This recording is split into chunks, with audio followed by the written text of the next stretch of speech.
jërë ngeen jëf yéen ñi nga xam ni yéen a tàmbali seetaan Seneweb TV ak ñi nga xam ne ñooy jàngu loolu nga xam ne mooy seneweb.com ñu ngi amaat mbégte ak contentement di dalal genn gan tey ci suba si bu ñuy wax Salamata Ousmane Diallo ak Njañu Rafet yi moom nag nekk journaliste yi di yëngatu ci loolu nga xam ne moom la ñuy wax aada ak cosaan nekk journaliste bu ràññeeku ci li muy def nekk fële ci RFM waaye nag mu bokk ci kuréel gi nga xam ne nag moom la ñu woowee association de la presse culturelle du Sénégal bokk ci ñi nga xam nit ñoom ñoo yor kuréel googu ñu woowee Miss Littérature moom sax moom moo nekk représentante bi fii ci Sénégal Miss Littérature boobu nag moom la ñuy waxtaanee tey parce que ñu ngi gis jamono yi yëpp ci région yu Sénégal ak ci médias yi ñuy waxtaanee loolu nga xam ne mooy Miss Littérature waaye nag luy Miss Littérature lu ko tax a jóg lan moo fi indi Miss Littérature lu tax tey jii ñuy jël ay gone yu toll ci ay fukki at ak juróom-ñaar ak fukki at ak juróom-ñett di leen jàngal loolu nga xam ne moo jëm ci wàllum bind Salamata Ousmane Diallo dina ñëw leeral ñu loolu tey mooy suñu gan loolu dañuy nag waxtaane tey ci suba Salamata maa ngi lay nuyu. maa ngi lay fay Alioune Badara Mané di la wax asalaamaaleykum wa rahmatullah di nuyu mbokk internet yëpp ak képp koo xamante ne si nii yaa ngi ñuy seetaan ci Seneweb maa ngi lay nuyu di la ziar bu baax a baax di la wax ni kontaan naa ci présentation bi ni ma présenté neex na jërëjëf gannaaw ba nga nangoo suñu invitation ngir ñëw fii ci Seneweb comme ni ma ko waxee ci njëlbeen waxtaan ak ñun ca la nga xam ne mooy xew-xew boobu ñu woowee Miss Littérature bi nga xam ne war na am sax ci ñaari pàcc fii Sénégal ak fële ca beneen waaye balaa ñuy xuus ci waxtaan wi jëmale ko ci Miss Littérature dañuy bàyyi tuuti nga wax ñu kan mooy Salamata Ousmane Diallo. Salamata Ousmane Diallo defe naa xaw nga ma présenté tuuti ci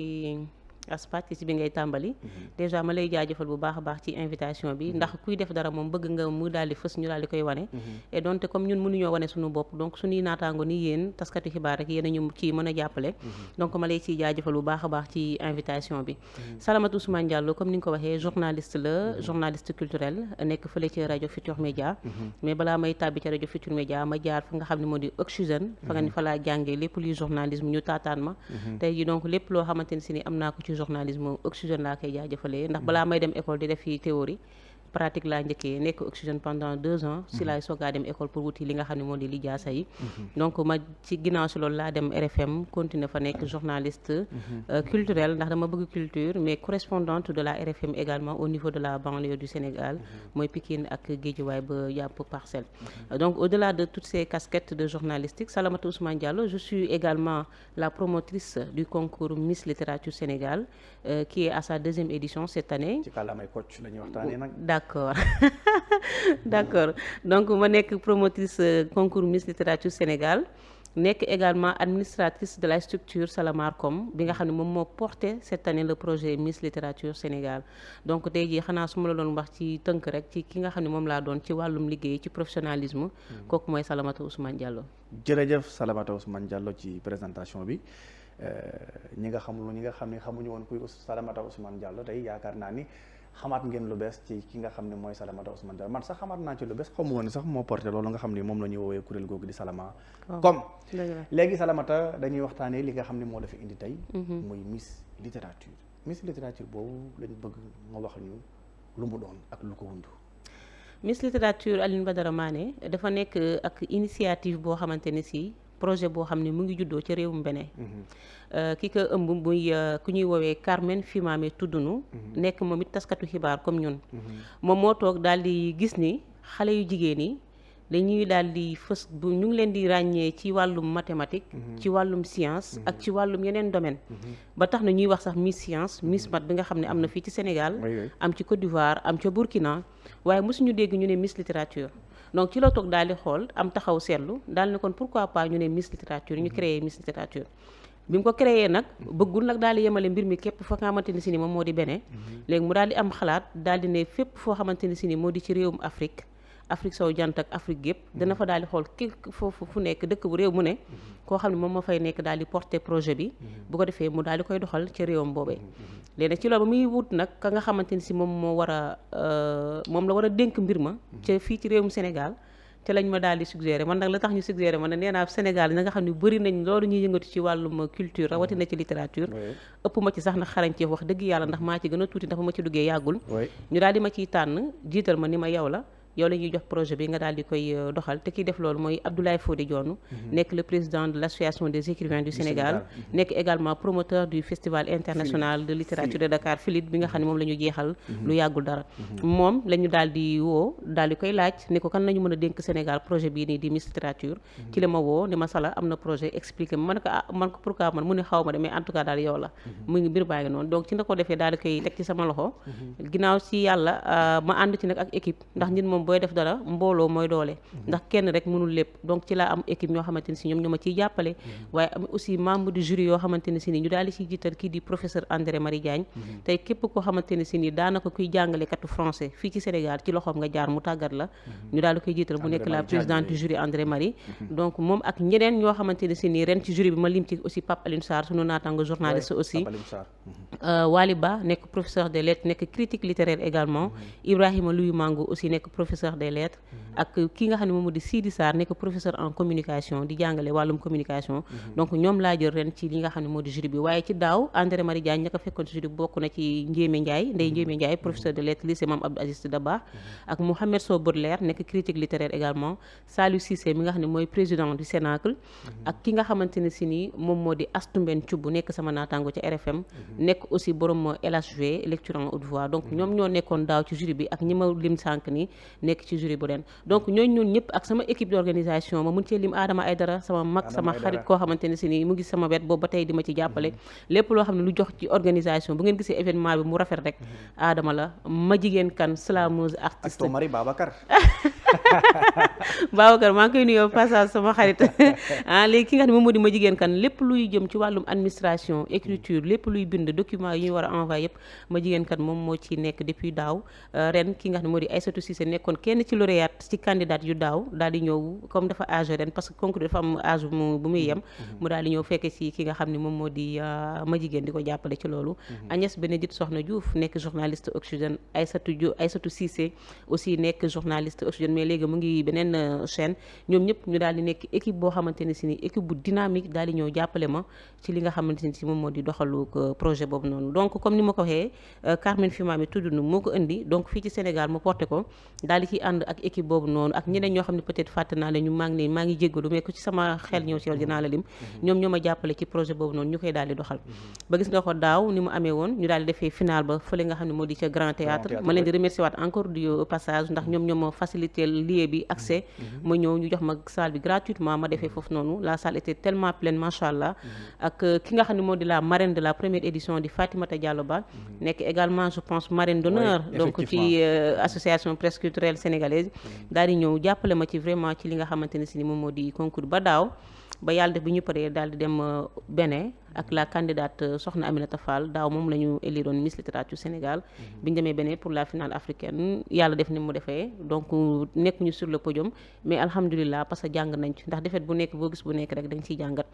ren ñu daal di ñëw reprendre waat lancé waat li nga xamante ni si ni moom moo di deuxième édition bi ci deuxième édition boobu nag barki démb mooy samedi 6 juin bii nii la ñu def la présélection mais ci présélection bi ren dañu indi initiative lu bees Aline Badara parce que daaw dañu defoon lépp concentré ko à Dakar mais on s'est dit que Dakar seulement n'est pas Sénégal parce que les autres régions également en font partie et ils ont le droit également de bénéficier de ce projet qui est le concours Miss Littérature Sénégal parce que l'année passée on a vu qu'il y avait des candidates qui nous venaient de Ziguinchor de Kolda de Matam et qui ont effectué le déplacement pour venir jusqu'à Dakar pour participer à ce concours mais parmi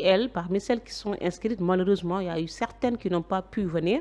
par faute de moyens de transport par faute de peut-être ay familles d'accueil ici à Dakar pour ñu mën a passer et que nous également à notre niveau on n'avait pas les moyens d'héberger ces filles-là pour qu'elles puissent passer le concours alors on a senti que ça a été une forme entre parenthèses de stigmatisation ou bien voilà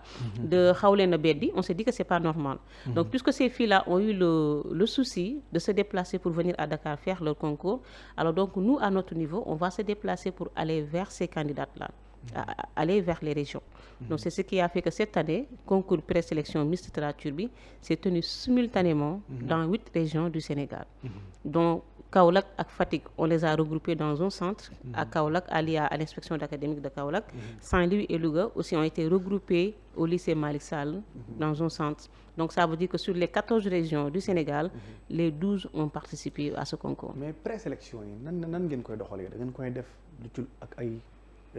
épreuve ak ay concours primaire préliminaire nan lay demee. tout à fait présélection bi ren bi ñu ko lancé dañu ko def sous forme de vidéo. On a demandé à chaque candidate de faire une vidéo de présentation de 1 minute 30. Dire ses motivations lan moo ko motiver bu mu tax mu bëgg a bokk ci concours bi ak lan lay xaar pour participer à ce concours Miss Littérature. Alors bi ñu ko defee ñu daal di teg un comité de présélection qui a été dirigé par Ramatoulaye Diaw, libraire bi nekk à la librairie Plume du Monde. Avec elle à ses côtés il y avait notre consoeur Adjara Cissé. Il y avait Mboulé Badji, il y avait Malick Kouyaté, Abdoul Malick Kouyaté.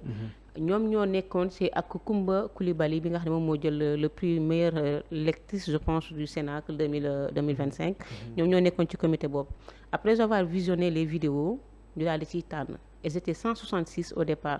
Ci 166 yi maintenant y a parmi elles qui ne répondaient pas aux critères de présélection li nga xam ne moom la ñu demandé woon pour mën a bokk ci concours bi ñooñu daal leen génnee. ñu daal di segg ci 106 yi ba mu des 166 yi ba mu des 104 candidates. xool candidate bi. Ci déjà ci éloquence am sa prise de parole en public art oratoire bi ak lépp loo xamante ni si ni daal day tax candidat bii ni bu demee beneen incha allah rek bu taxawee devant les jurys mu convaincre leen de par son éloquence. C'était ça koy seggaat dañuy segg donc bu mu demee bu ñu des 104 yooyu noonu léegi yooyu 104 ñoom la ñu diviser dans 8 centres d'examen dont 8 régions à savoir Dakar, Matam, Kaolack, Ziguinchor, Kédougou, Louga et Thiès. Ci région yooyu noonu même jour même heure simultanément samedi à 8h des épreuves sont déroulées dans tous ces centres-là dans toutes ces régions-là simultanément comme format bac wala BFM ni muy amee dans tout le territoire national donc format boobu la ñu jël ren mais ça bu amee c'est avec l'aide vraiment du ministère de l'éducation nationale parce que bi ñu ko saisiree di ko dañuy def concours Miss Littérature moom moo bind un courrier une note circulaire envoyé ko dans les 16 inspections d'académique ci IEF ak IA yëpp donc wax leen il y a un concours qui se tient ça s'appelle Miss Littérature donc voilà jàpp leen ci et c'est comme ça donc que je suis entrée en contact avec tous les IA les inspecteurs académiques wax leen projet bi expliquer leen et eux à leur côté aussi ñu jàppale ñu daal di ñuy créer le jury sur place avec les professeurs de français avec les IA avec des bénévoles ñoom ñëpp ñu daal di ñëw daal di def concours bi foofu noonu évaluer xale yi après envoyer ñu les résultats ici à Dakar et donc sur ces 104 malheureusement il y a eu des absences parce que ça a coïncidé avec les brevets de bac donc am na élèves yoo xamante ne si ne dañu leen a programme woon le même jour pour ñu defi seen brevet de bac. yéen tamit bàyyiwu leen woon loolu xel. waaw bàyyiwuñu woon xel loolu parce que ñun bi ñuy jàpp date bi xamuñu woon ni moment boobu noonu ci la bac bi di am brevet bi mais malheureusement après ñu ni leen bon c'est vrai que ça c'est un concours national mais quand même le bac ça prime sur ce concours évidemment. Et donc ñu daal di xale yi daal di dem defi ji seeni examen bac brevet bi mais ba tey jii nii comme par exemple dans la région de Tamba c'est une région tellement vaste donc il y a eu des candidats ñoo xam ne waroon a jógee Kidira ak ñu waroon a jógee Malem Niani je sais pas mais ñooñu mënuñu woon jógee pour ñëw Tamba parce que dafa sori woon Sénégal oriental dafa sori woon ñooñu aussi elles n'ont pas pu participer donc loolu mu nekk loo xam te nit dinañ ko jéem a corriger année prochaine peut-être pour xool dans chaque région aussi ñu def fa ay sous-centres yoo xam dina mën a permettre kenn ku ci nekk ak la proximité. D'accord. Donc c'est ça. léegi Miss Littérature objectif bi lan la c'est-à-dire lu ngeen ci bëgg yéen lan ngeen ciy wër. Objectif bi Miss Littérature mooy on veut créer des Mariama Ba on veut créer des Aminata Sow Fall on veut créer des Fatou Diom on veut créer des Sokhna Benga qui est la marraine de cette édition on veut créer des Fatimata Diallo Ba des futures Fatimata Diallo Ba la relève littéraire féminine parce que tey jii ñi nga xamante ni si moom moo di ñoom Mariama Ba ñoom Aminata Sow Fall ñooñu ma fi lim ñëpp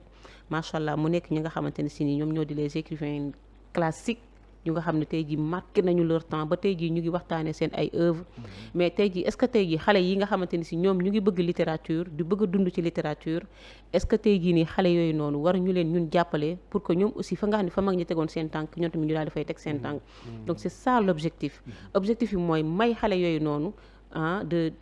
d'extérioriser leurs sentiments leur capacité de s'exprimer leur capacité de production littéraire parce que bëri na ci ñoom ñoo xamante ne si ni ñu ngi bind mais peut-être amaguñu chance wala amaguñu moyen pour mën a pouvoir wane li nga xamante ne si ni moom moo di seen bind yooyu la preuve parmi les candidats de l'année passée après ñoom defe naa j'ai eu 5 si ñoom ñoo xam ne instant publié nañ seen ay œuvres seen ay romans seen ay ouvrages Mhm. donc objectif Miss Littérature c'est ça c'est pas en fait quand on parle de Miss les gens pensent à la beauté physique Ouais. mais nous c'est pas l'aspect physique qui nous intéresse mais c'est la beauté intellectuelle l'intelligence de la fille sa capacité donc de C'est s'exprimer qu'elle a dans sa tête. mais également voilà may xale bi mu am benn autonomie de leadership mu nekk koo xamante ne si ni day xam ni moom elle a sa place dans cette société là tey ji lépp loo xamante ne si ni am na capacité am na besoin wu tey ji pour exprimer ko mun na ko jaarale ci li nga xamante ne si moom moo di xalimaam mun na ko jaarale ci bindam mun na ko jaarale aussi ci par sa voix donc Miss Littérature loolu la li ñuy defee Miss Math Miss Science Miss Littérature loolu moo ko tax a jóg maanaam wane xale yi nga xamante ne si dañoo xarañ ci wàllum littérature wane xale yi nga xamante ne dañu xarañ ci wàllum bind xale yi nga xam dañu xarañ ci wàllum art oratoire. D'accord mais Salamata c'est-à-dire xew-xew bu ni mel it boo ko dee def it di nga am ay moyens yooyu teg ci table bi. c'est-à-dire région yu Sénégal yi nga xam ne wër ngeen ko. ak concours bi. loolu tamit am na lu mu laaj. tout à fait maanaam ci gàttal ci lu jëm ci wàllum koom. nan ngeen koy doxalee. waaw alhamdulilah comme li ngay wax rek Sénégal organisé fii yomb na yombul. mais je dis que yomb na. tey ji su ma comparé wee ak les autres pays parce que je reviens récemment du Gabon yi nga xamante ni si ñoom tenir nañ seen finale Miss Littérature au Gabon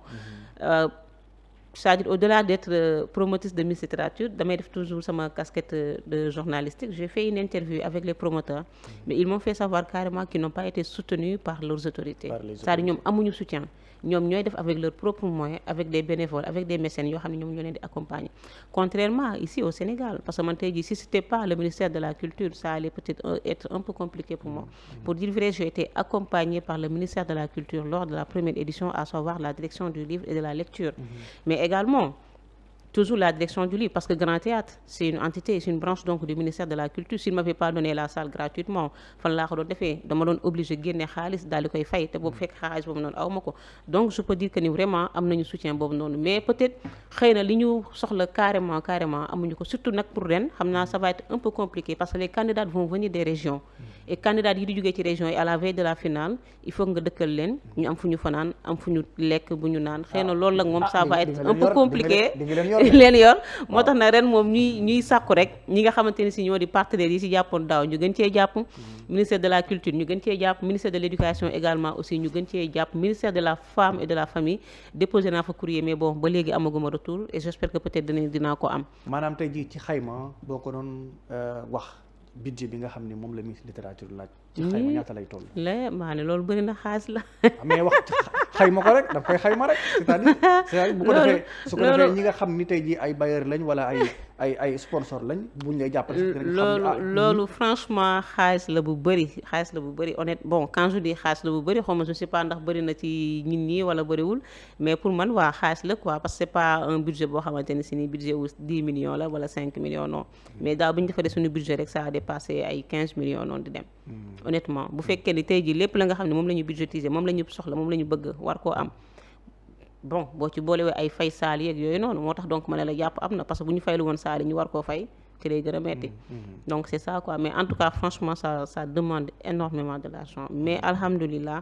le ministère de la culture est là ils m'ont soutenu l'année passée les mécènes la marraine daaw jàpp na ci bu baax a baax fépp fu mu xam ay bonne volonté ak ay mécènes ay nit yu baax wax dëgg yàlla dem na seeti ji leen ñu daal di indi daal ci jàpp c'est ce qui a permis on a tenu l'année passée li nga xamante ne si moom moo di projet bi mais warul yem ci loolu noonu c'est-à-dire pour man warul yem ci ñu daal di jël xaalis boobu noonu rek di ciy am def ko ci événement bi mu daal di jeex mais les gens yi nga xamante ne si ni dañuy ñëw nekk ci di ci liggéey bàyyi seen activité pour moi ces gens-là ils méritent bu ñu paree après ce projet ñu daal di am lenn loo xamante ne si lu ñu leen jox comme sorte de rémunération lu ñu mën a yóbbuwaat seen kër parce que c'est très compliqué en fait. D'accord Salamata merci beaucoup ci leeral yi wax nga ko sànq marraine bi di Soxna Benga mu nekkit koo xam ni ku ràññeeku la ci lu jëm ci wàllum mbind wàllum littérature fii ci Sénégal ak Afrique sowu jant ñu ngi fàttaliku sax la balade du Sabador mu nekk benn livre bu mag moo xam ne tey ji mën naa ne ñu bari ci sama génération xam nañ ko ndaxte jàng nañ ko tey jii tànneef ak tànneefam ngeen tànn ko mu nekk marraine bi lu tax ngeen def choix ci moom c'est pas un choix fortuit comme on le dit en français parce que Soxna Benga j'ai vu que parmi les femmes écrivaines au Sénégal moom mooy ki nga xamante ni si moo ëpp lim ci bind soxna yaa ngi wax Balade du Sabador ak Lord de Ninki Nanka ak Bayo peut-être xëy na loolu la nit ñi gën a xam ci ay ouvrages soxna mais soxna elle a écrit plus de 30 ouvrages. Effectivement, évidemment. Donc pour man kooku noonu elle mérite d'être célébrée, elle mérite d'être vue, elle mérite d'être montrée. C'est-à-dire ñun jóguñu pour wane soxna wane na boppam ba pare à travers donc ses œuvres, à travers li nga xamante ne si moom lay def, mais ñun ñoo jug ñun tey jii nii pour jox ko mu nekk référence, parce que pour man soxna c'est une référence pour ñi nga xamante ne si ni moo di la nouvelle génération wala la future génération d'écrivaines. Donc ku ñu tànn rek tey jii ne la yow yaay parrain bi wala yow yaay marraine bi rek, donc ñun loolu lañ ci jubluwaay bi mooy lan pour xale yi ñi nga xamante ne si ni la nouvelle génération peut-être amuñu ay œuvre am xamuñu œuvre am ñu daal di koy gën a xam, mais xale yi def ko royukaay mu bokk ci ñi nga xamante ne si moom moo di référence ay soxna, mais c'est également pour célébrer vraiment tout ce qu'il fait pour la culture, tout ce qu'il fait pour la littérature, parce que soxna au-delà d'être écrivaine, elle organise le grand festival les rencontres sur le fleuve boo xamante ne si ni ren je pense qu'elle est à sa 18e édition, mu ngi ci préparation yi actuellement mu ngi si donc di def lu doy waar, rencontre sur les fleuves boo xamante ne si ni day boole lépp loo xamante ne si ni toutes les arts du Sénégal, culture écriture, conte, art plastique, lépp lay def mu daal di koy def dans le bateau Bouel pendant une semaine. Donc pour man kooku noonu wax dëgg yàlla ñun mérité na tey jii nii Sénégal daal di koy sargal, mérité na tey jii nii ñu daal di jàng ay téeréem xale yi jàng ko daal di koy étudier daal di koy xam, loolu moo tax ñu daal di porter suñu choix ci moom. te wax dëgg yàlla bi boo ko ne yow laa di bëgg a def marraine ren daf ma ko yombale bay bëgg a dee jeune fille la may wax ne ma jeune fille loo def noonu la amul problème maa ngi sa ginnaaw. Donc franchement loolu moo tax ñu daal di koy tànn, et cette année donc son roman incha allahu rabbi bi nga xamante ne si moom moo di Bayo moom la ñu imposé pour la finale, moom la xale yi di jàng ñëw daal di koy tari, kenn ku ci nekk ci xale yi wax ñu lan